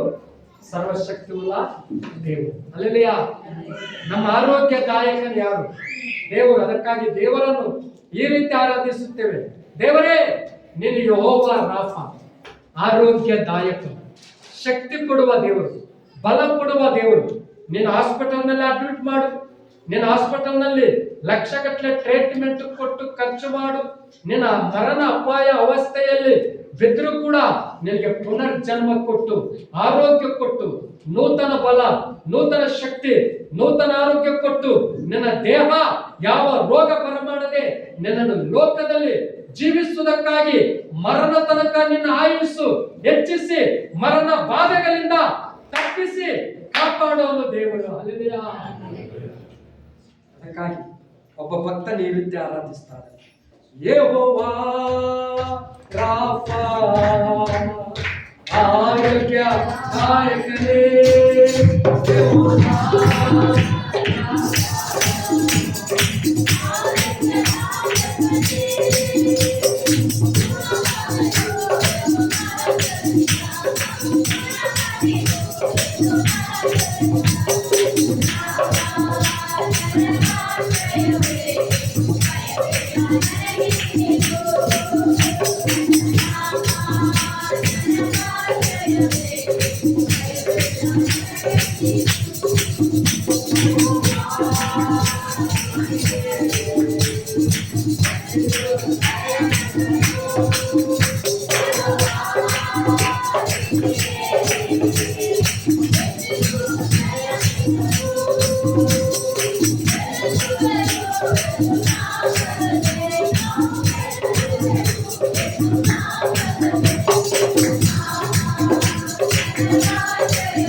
ಯೆಹೋವಾ. ಯೆಹೋವ ರಾಫ, ದೇವರು ನಮ್ಮ ಆರೋಗ್ಯ. ಕೇಳ್ರಿ, ಅಬ್ರಾಮನು ಎಷ್ಟು ವರ್ಷಗಳವನಾಗಿದ್ದ? ಎಷ್ಟು ವರ್ಷವನಾಗಿದ್ದ? 100 ವರ್ಷ, 100 years. ಯಾರಿಗೆ? ಅಬ್ರಾಮ. ಅಂತ 100 ವರ್ಷ ಅಬ್ರಾಮನಿಗೆ ದೇವರು ಯವನ ಪ್ರಾಯ ಕೊಟ್ಟ, ಯವನ ಶಕ್ತಿ ಕೊಟ್ಟ, ಯವನ ಆರೋಗ್ಯ ಕೊಟ್ಟ. ಅಬ್ರಾಮನು 175 ವರ್ಷಗಳು ಜೀವಿಸಿದ್ರು ಕೂಡ ಅಬ್ರಾಮನಿಗೆ ಯಾವ ಚಳಿ ಜ್ವರ ಬಂದಿಲ್ಲ, ಯಾವ ತಂಡಿ ಜ್ವರ ಬಂದಿಲ್ಲ, ಅಬ್ರಾಮನಿಗೆ ಯಾವ ತಲೆ ನೋವು ಬಂದಿಲ್ಲ, ಅಬ್ರಾಮನಿಗೆ ಯಾವ ಮೊಣಕಾಲು ನೋವಾಗಲಿಲ್ಲ, ಅಬ್ರಾಮನಿಗೆ ಯಾವ ಕಾಲು ನೋವಾಗಲಿಲ್ಲ, ಅಬ್ರಾಮನಿಗೆ ಯಾವ ಕಿವಿ ನೋವಾಗಲಿಲ್ಲ, ಅಬ್ರಾಮನಿಗೆ ಯಾವ ಕಣ್ಣು ನೋವು ಬಂದಿಲ್ಲ, ಅಬ್ರಾಮನಿಗೆ ಯಾವ ಕೂದಲ ನೋವು ಬಂದಿಲ್ಲ. ಅಬ್ರಾಮನು ಕೂತುಕೊಂಡ್ರು ಯವನಸ್ಥನಾಗಿದ್ದ, ನಿಂತಿದ್ರು ಯವನಸ್ಥನಾಗಿದ್ದ. ಗಂಡ ಹೆಂಡತಿ ಜೀವಿಸುವಾಗ ದೇವರು ಯವನ ಪ್ರಾಯದಲ್ಲಿ 175 ವರ್ಷಗಳ ತನಕ ಅಬ್ರಾಮನು ತನ್ನ ಸ್ವಗ್ರಾಮ ಊರಿಂದ ಗ್ರಾಮವನ್ನು ಬಿಟ್ಟು ಕಾನಾನ್ ದೇಶಕ್ಕೆ ನಡೆದು ಪ್ರಯಾಣ ಮಾಡಿರುವಂತ ಅಬ್ರಾಮನಿಗೆ ದೇವರು ಯವನ ಶಕ್ತಿ, ಯವನ ಬಲ, ಯವನ ಪ್ರಾಯವನ್ನು ಕೊಟ್ಟ ದೇವರು. ಹಲ್ಲೆಲೂಯಾ. ದೇವರು ಏನ್ ಮಾಡ್ದ ಗೊತ್ತು? ಮುಂದಿನ ಕಾಲದಲ್ಲಿ 100 ವರ್ಷಗಳ ತನಕ ಅಬ್ರಾಮನಿಗೆ ದೇವರೊಂದು ಒಳ್ಳೆ ಮಗುವನ್ನು ಕೊಟ್ಟ. ಯವನ ಪ್ರಾಯ, ಯವನ ಶಕ್ತಿ, ಯವನ ಬಲ ಕೊಟ್ಟು. ಹಲ್ಲೆಲೂಯಾ. ಯಾರು ಕೊಟ್ಟ? ದೇವರು ಅಬ್ರಾಮನಿಗೆ ಕೊಟ್ಟಂತ ಯವನ ಪ್ರಾಯ, ಯವನ ಬಲ, ಯವನ ಶಕ್ತಿ, ಯವನ ಆರೋಗ್ಯ ದೇವರು ಕೊಡುವುದರಿಂದ ಅಬ್ರಾಮನು ನಂಬಿಕೆ, ಅಬ್ರಾಮನ ವಿಶ್ವಾಸ, ಅಬ್ರಾಮನ ನಿರೀಕ್ಷೆ ಮುಖ್ಯವಾಗಲಿಲ್ಲ, ಮುಖ್ಯವಾಗಲಿಲ್ಲ. ಅಬ್ರಾಮನ ನಂಬಿಕೆಯಿಂದ ನಿನ್ನನ್ನು ಬೇಟೆಗಾರನ ಬಲೆಯಿಂದಲೂ ಮರಣಕರವಾದ ವ್ಯಾಧಿಯಿಂದಲೂ ತಪ್ಪಿಸುವನು ದೇವರೇ. ಆತನು ನಿನ್ನ ತನ್ನ ರೆಕ್ಕೆಗಳಿಂದ ಒದಗಿಸುವಾತ, ಆತನ ಪಕ್ಕಗಳ ಮರೆಯನ್ನು ಆಶ್ರಯಿಸಿಕೊಳ್ಳಿವಿ. ಆತನ ಸತ್ತೆಯು ನಿನಗೆ ಕೇಡೆವು ಪುರಾಣಿಯು ಆಗಿದೆ. ಅಲ್ಲೆಲೆಯ ಆತನು ಸಂರಕ್ಷಿಸುವಾಗ, ಕಾಪಾಡುವಾಗ, ಕಾಯುವಾಗ, ಯಾವ ರೋಗ ಬರಗೊಡಿಸದೇ ಇದ್ದಾಗ, ಬೇಟೆಗಾರನ ಶತ್ರು ಬಾಧೆಯಿಂದ, ಸೈತಾನನಿಂದ ನಮ್ಮನ್ನು ಸಂರಕ್ಷಿಸುವಾಗ ನಾವು ಯಾರಲ್ಲಿ ಮೊರೆ ಹೋಗುತ್ತೇವೆ? ಯಾರಲ್ಲಿ? ದೇವರಲ್ಲಿರುವಂತಹ ಸತ್ಯತೆಯು, ಗುರಾಣಿಯು, ಖಡ್ಗವನಲ್ಲಿ ನಾವು ಮೊರೆ ಹೋಗುತ್ತೇವೆ. ಅಲ್ಲಿ ಆತನ ಸತ್ಯವು, ಆತನ ಖಡ್ಗವು, ಆತನ ಗುರಾಣಿಯು, ಆತನ ಕೇಡು ನಮ್ಮನ್ನು ಮುಂದೆ ಹೆಜ್ಜೆಯಿಟ್ಟು ಧೈರ್ಯವಾಗಿ ನಡೆಸುತ್ತದೆ. ಆತನ ಸತ್ಯವು, ಆತನ ಕೃಪೆಯು, ಆತನ ಖಡ್ಗವು, ಆತನ ಕೇಡು ನಮ್ಮನ್ನು ಹಿಂಬಾಲಿಸುತ್ತದೆ. ಅಲ್ಲೆಲ್ಲಿಯ ಆತನ ಕತ್ತೆ ಅಂದ್ರೆ ಏನಿರ್ರಿ? ಆತನ ಕೇಡು ಅಂದ್ರೆ ಏನಿರ್ರಿ? ಸತ್ಯವೇದ. ಏನು? ಸತ್ಯವೇದ. ಈ ಸತ್ಯವೇದ ನಮ್ಮನ್ನು ಪುನರ್ಜನ್ಮ ಉಜ್ಜೀವನ ಮಾಡುತ್ತದೆ, ಪುನರ್ಜನ್ಮ ಉತ್ತೇಜಿಸುತ್ತದೆ, ನಮ್ಮನ್ನು ಉಜ್ಜೀವನಗೊಳಿಸುತ್ತದೆ, ನಮ್ಮನ್ನು ಉತ್ತೇಜಿಸುತ್ತದೆ, ನಮ್ಮನ್ನು ಚೈತನ್ಯಗೊಳಿಸುತ್ತದೆ, ನಮ್ಮನ್ನು ಪುನರುಜ್ಜೀವನ ಮಾಡುತ್ತದೆ, ನಮ್ಮನ್ನು ಬಲಪಡಿಸಿ ನಮ್ಮನ್ನು ಮುಂದಕ್ಕೆ ನಡೆಸುತ್ತದೆ. ಯಾವುದು? ದೇವರ ವಾಕ್ಯ, ದೇವರ ಜೀವ, ದೇವರ ಶಕ್ತಿ, ದೇವರ ಕೇಡು, ದೇವರ ನೆರಳು. ಹಲ್ಲೆಲೂಯಾ. ಯಾಕೆಂದ್ರೆ ನಮ್ಮನ್ನೆಂದಿಗೂ ದೇವರ ಸತ್ಯ, ಕೇಡು, ಗುರಾಣಿಯು, ಆಶ್ರಯ, ವಾಕ್ಯ ನಮ್ಮನ್ನೆಂದಿಗೂ ಕೈ ಬಿಡುವುದು, ನಮ್ಮೊಂದಿಗೆ ಇರುತ್ತದೆ. ಇದರಲ್ಲಿರುವ ಸಾರಾಂಶ ನಾವು ತಿಳ್ಕೊಳ್ಳಬೇಕು, ಇದರಲ್ಲಿರುವ ಅನುಭವ ನಾವು ಗ್ರಹಿಸಬೇಕು, ಇದರಲ್ಲಿರುವ ಅನುಭವಕ್ಕೆ, ಜ್ಞಾನಕ್ಕೆ ನಾವು ಬರಬೇಕು. ವಾಕ್ಯದ ಜ್ಞಾನಕ್ಕೆ, ದೇವರ ಅದ್ಭುತ ಅನುಭವಕ್ಕೆ, ದೇವರು ಮಾಡುವಂತ ಮೇಲುಗಳಿಗೆ, ದೇವರ ಮಹಿಮೆ ಅನುಭವಕ್ಕೆ ಬಂದವರು ಮಾತ್ರ ಆತನ ಪ್ರೊಟೆಕ್ಷನ್, ಆತನ ಸಂರಕ್ಷಣೆ, ಆತನ ಸೆಕ್ಯೂರಿಟಿ ದೇವರ ಕಡೆಯಿಂದ ಹೊಂದಿಕೊಳ್ಳುತ್ತಾರೆ. ಆತನ ಬಲಿಗೆ ಬರೋರು ದೇವರೆಂದಿಗೂ ಕೈ ಬಿಡೋದು. ಹಗಲು ರಾತ್ರಿ ನಮ್ಮ ಸಂಗಡ ಇರ್ತಾರೆ. ನಾವು ಒಂದು ಸಲ ಕೆಲಸಕ್ಕೆ ಹೋದ್ರೆ ನಮ್ಮ ತಂದೆ ತಾಯಿ ನಮ್ಮ ಜೊತೆಯಲ್ಲಿ ಬರೋದಿಲ್ಲ, ಅಣ್ಣ ತಮ್ಮ ಬರೋದಿಲ್ಲ, ಗಂಡ ಬರೋದಿಲ್ಲ, ಹೆಂಡತಿ ಬರೋದಿಲ್ಲ. ನಮ್ಮ ಸಂಗಡ ಇರೋನು ಪರಲೋಕದ ದೇವರು. ಯಾರು? ನೀನು ಹೋಗುವಾಗ ಬರುವಾಗ ಆತನ ಕೇಡು, ಗುರಾಣಿ, ಸತ್ಯವು ನಮ್ಮ ಸಂಗಡ ಇರುತ್ತದೆ, ನಮ್ಮನ್ನು ಹಿಂಬಾಲಿಸುತ್ತದೆ. ಆತನ ಶುಭವು ನಮ್ಮನ್ನು ಹಿಂಬಾಲಿಸುತ್ತದೆ. ನೀನು ಶಶಿಗಳ ಹಾಗೆ, ನಿಮ್ಮ ಮಕ್ಕಳು ಒಲಿಯುವ ಮಕ್ಕಳ ಹಾಗೆ ನಿನ್ನ ಡೈನಿಂಗ್ ಟೇಬಲ್ ನಲ್ಲಿ, ನಿನ್ನ ಅಡಿಗೆ ಮನೆಯಲ್ಲಿ ರಾತ್ರಿ ಎಲ್ಲ ಸಂತೋಷದಿಂದ ನಿನ್ನ ಜೊತೆಯಲ್ಲಿ ಊಟ ಮಾಡಿ ನಿನ್ನ ವಿಶ್ರಾಂತಿಯಿಂದ ರಾತ್ರಿ ಎಲ್ಲ ನಿದ್ದೆ ಮಾಡು. ಯಾಕೆ? ಆತನ ಪ್ರೊಟೆಕ್ಷನ್, ಆತನ ಸೆಕ್ಯೂರಿಟಿ, ಆತನ ಸಂರಕ್ಷಣೆ ನಿನ್ನ ಸಂಗಡ ಇರುವುದಿಲ್ಲ. ಅದಕ್ಕಾಗಿ 2ನೇ ವಚನ, 3ನೇ ವಚನ, 4ನೇ ವಚನ ಹೇಳ್ತಾ ಇದೆ, ಬೇಟೆಗಾರನ ಬಲೆಯಿಂದ ತಪ್ಪಿಸೋಣ. ಅಂದ್ರೆ ದೇವರು ನಮ್ಗೆ ಯಾರಾಗಿದ್ದಾನೆ? ಶಾಲ್ವೇಷನ್ ಗಾಡ್. ದೇವರು ನಮ್ಮ ಪ್ರೊಟೆಕ್ಷನ್, ರಕ್ಷಣಾ. ಕೆಲವರು ಮರಣಾಪಾಯ ಬಂದಾಗ ತಪ್ಪಿಸ್ಕೊಳ್ಳಿಕ್ಕೆ ಆಗೋದಿಲ್ಲ. ನಾವಲ್ಲ, ನಾವೆಷ್ಟೇ ಪ್ರಯತ್ನ ಮಾಡಿದ್ರು ಕೂಡ ನಮ್ಮಿಂದ ಆಗುವುದಿಲ್ಲ. ನಮ್ಮನ್ನು ಕಾಪಾಡೋನು ನಮ್ಮ ದೇವರು ನಮ್ಮ ಸಂಗಡ ಇದ್ದಾನೆ. ನಮ್ಮ ದೇವರು ನಮ್ಮ ಮೇಲೆ ಕಾಳಜಿ ವಹಿಸ್ತಾರೆ. ನಮ್ಮ ದೇವರು ನಮ್ಮ ಮೇಲೆ ಕರುಣೆ ತೋರಿಸಿದ್ದಾರೆ. ನಮ್ಮ ದೇವರು ನಮ್ಮ ಮೇಲೆ ದಯೆ ತೋರಿಸಿದ್ದಾರೆ. ನಮ್ಮ ದೇವರು ನಮ್ಮ ಮೇಲೆ ಕಟಾಕ್ಷ ಇಟ್ಟಿದ್ದಾನೆ. ಆತನ ಕಣ್ಣು ದೃಷ್ಟಿ ನಿತ್ಯವೂ ನಿರಂತರ ಕಣ್ಣು ರೆಪ್ಪದ ಹಾಗೆ ನಮ್ಮ ಮೇಲೆ ಇದೆ. ಹಲ್ಲೆಲೂಯಾ. ಎಷ್ಟು ಒಳ್ಳೆ ಸಂರಕ್ಷಕನು. ಅಂತ ಸಂರಕ್ಷಣಾ ಉಳ್ಳ ದೇವರಿಗೆ ನಾವು ಏನು ಸಲ್ಲಿಸಿದ್ರು ಕೂಡ ಸಾಲದು, ಎಷ್ಟು ಕೃತಜ್ಞತೆ ಹೇಳಿದ್ರು ಕೂಡ ಸಾಲದು. ಅದಕ್ಕಾಗಿ ಆತನ ಕೃತಜ್ಞತೆಗೆ ನಾವು ಬದಲು ಏನು ಸಲ್ಲಿಸಬೇಕು? ನಿಶ್ಚಿಂತವುಳ್ಳವರಾಗಿ ವಿಶ್ವಾಸವಿಡು, ನಿಶ್ಚಿಂತವುಳ್ಳವರಾಗಿ ಭರವಸೆವಿಡು, ನಿಶ್ಚಯವಾಗಿ ಭರವಸೆವಿಡು, ನಿಶ್ಚಯವಾಗಿ ನಂಬಿ ಮುಂದೆ ಹೆಜ್ಜೆ ಇಡು. ದೇವರು ನನ್ನ ಸಂಗಡ ಇದ್ದಾರೆ, ಧೈರ್ಯದಿಂದ ಮುಂದೆ ಹೋಗು. ನಿನ್ನ ಬೇಟೆಗಾರರು, ಶತ್ರುಗಳು ನಿನ್ನನ್ನು ಬಾಧಿಸುವುದಿಲ್ಲ. ಶತ್ರುಗಳು ಕೂಡ ಗೊತ್ತಾಗುತ್ತದೆ ನನ್ನ ಸಂಗಡ ದೇವರಿದ್ದಾನೆ. ಒಂದು ಹಿಸ್ಟ್ರಿಯಲ್ಲಿ ನಾನು ಮುಕ್ತಾಯ ಮಾಡ್ತೇನೆ. ಒಂದು ಇಸಾಕನ ಜೀವಿತ ಚರಿತ್ರೆ. ಇಸಾಕನು ಕಾನಾನ್ ದೇಶದಲ್ಲಿ ವಾಸ ಮಾಡುವಾಗ ಕೇಳ್ರಿ, ಆ ದೇಶ ಫಿಲಿಸ್ತಿಯರು ಇಸಾಕನಿಗೆ ವಿರೋಧಿಗಳಾಗಿದ್ದರು, ಶತ್ರುಗಳಾಗಿದ್ದರು. ಇಸಾಕನು ಬಾವಿ ತಗ್ಸಿದಾಗ ಹಗಲೆಲ್ಲ ತನ್ನ ಆಲುಗಳು ಶತ್ರುಗಳು ರಾತ್ರಿ ಬಂದು ಕಲ್ಲುಗಳನ್ನು ಹಾಕಿ ಮೋಸ ಮಾಡುವಾಗ ಒಬ್ಬಂಟಿಯಾಗಿ ಊರು ಬಿಟ್ಟು ದಂಡಿಗೆ ಇಸಾಕನನ್ನು ಆಶೀರ್ವದಿಸಿದ. ಅಲ್ಲಿ ಕೂಡ ಇಸಾಕನ ಸಂಗಡ ಇದ್ದು ಹೊಲಗಳನ್ನು ಆಶೀರ್ವದಿಸಿದ, ಕರ ದನ ಪ್ರಾಣಿಗಳನ್ನು ಆಶೀರ್ವದಿಸಿದ, ಬಾವಿಗಳನ್ನು ಆಶೀರ್ವದಿಸಿದ, ಸಮೃದ್ಧಿಯಾದ ನೀರನ್ನು ಬರಮಾಡಿದ, ಐಶ್ವರ್ಯವಂತನಾಗಿ ಮಾಡಿದ.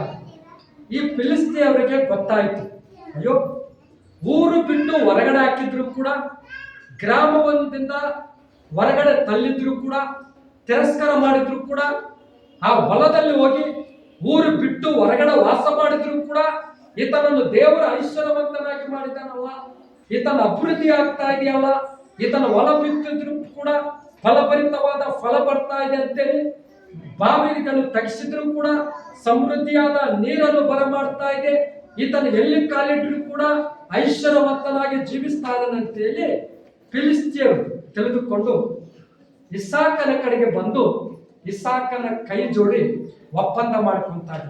ಇಸಾಕನೇ, ನಾವು ತಿಳಿಯದೆ ನಿನ್ನನ್ನು ತಿರಸ್ಕಾರ ಮಾಡಿದ್ದೇವೆ, ನಮ್ಮ ಊರನ್ನು ಬಿಡಿಸಿದ್ದೇವೆ, ನಮ್ಮ ಪಟ್ಟಣವನ್ನು ಬಿಡಿಸಿದ್ದೇವೆ, ಮತ್ತೆ ನಮ್ಮ ಪಟ್ಟಣಕ್ಕೆ ನೀನು ಬಾ, ಯಾಕಂದ್ರೆ ದೇವರು ನಿನ್ನ ಸಂಗಡ ಇದ್ದಾನೆ.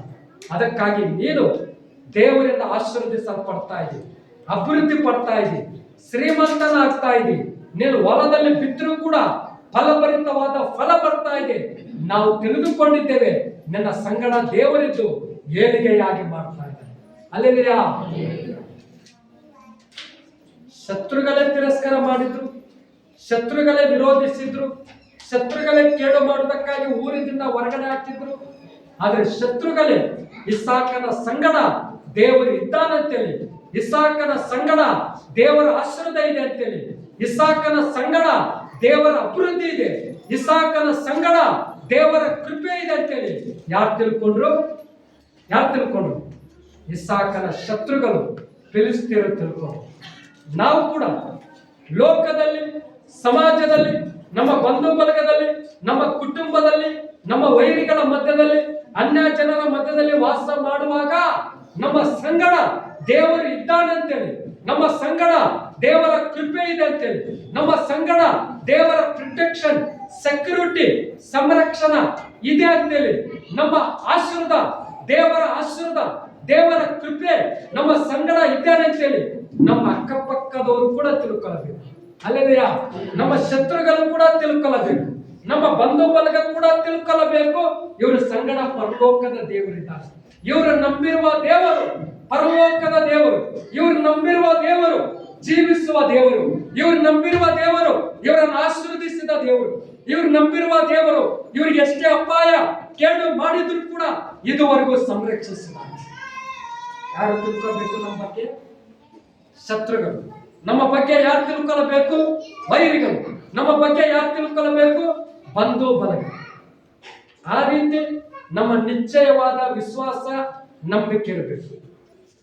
ಇಸಾಕನ ಸಂಗಡ ದೇವರಿದ್ದಾನೆ, ಪ್ರೊಟೆಕ್ಷನ್ ಆಗಿ, ಸಂರಕ್ಷಕನಾಗಿ, ಕಾಪಾಡುವನಾಗಿ, ಆಶೀರ್ವಾದಕರವನಾಗಿ ಯಾರು ತಿಳ್ಕೊಂಡಿದ್ದಾರೆ?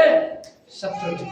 ಅಲ್ಲಿಯಾ ನಮ್ಮ ವಿಶ್ವಾಸ, ನಮ್ಮ ನಂಬಿಕೆ, ನಮ್ಮ ಸಮರ್ಪಣೆ, ದೇವರು ನಮ್ಮ ಪ್ರೊಟೆಕ್ಷನ್ ಆಗಿ ನಮ್ಮ ಸಂಗಡ ಇರುವಾಗ ನಮ್ಮ ವಿರೋಧ ಮಾಡುವ ಜನರು, ನಮಗೆ ವಿರುದ್ಧವಾಗಿ ತಿರಸ್ಕಾರ ಮಾಡುವ ಜನರು, ನಮಗೆ ಕೇಡು ಮಾಡುವ ಜನರು ಕೂಡ ನಮ್ಮ ಬಗ್ಗೆ ತಿಳ್ಕೊಳ್ಳಬೇಕು. ಇವರು ಸಂಗಡ ಪರಲೋಕದ ದೇವರಿದ್ದಾರೆ. ಇವರು ನಂಬಿರುವ ದೇವರು ಸಾಧಾರಣ ದೇವರಲ್ಲ, ಸರ್ವಶಕ್ತಿಯುಳ್ಳ ದೇವರು ಎಂಬುದು ನಮ್ಮ ಬಗ್ಗೆ ಅವರು ಕೂಡ ಭಯಪಡಬೇಕು, ನಮ್ಮನ್ನು ಮುಟ್ಟುವುದಕ್ಕಾಗಿ. ಅಲ್ಲೆಲ್ಲಿಯಾ ಆ ರೀತಿ ನಮ್ಮ ವಿಶ್ವಾಸ, ನಂಬಿಕೆ, ಸಮರ್ಪಣೆ ಇರಬೇಕು. ದೇವರ ಪ್ರೊಟೆಕ್ಷನ್, ದೇವರ ಸೆಕ್ಯೂರಿಟಿ, ದೇವರ ರಕ್ಷಣಾ ನಿತ್ಯವೂ ನಿರಂತರ ನಮ್ಮ ಸಂಗಡ ಇರುತ್ತದೆ. ಕಲೆಗಳ ಮುಚ್ಚಿ ಪ್ರಾರ್ಥಿಸುತ್ತೇವೆ.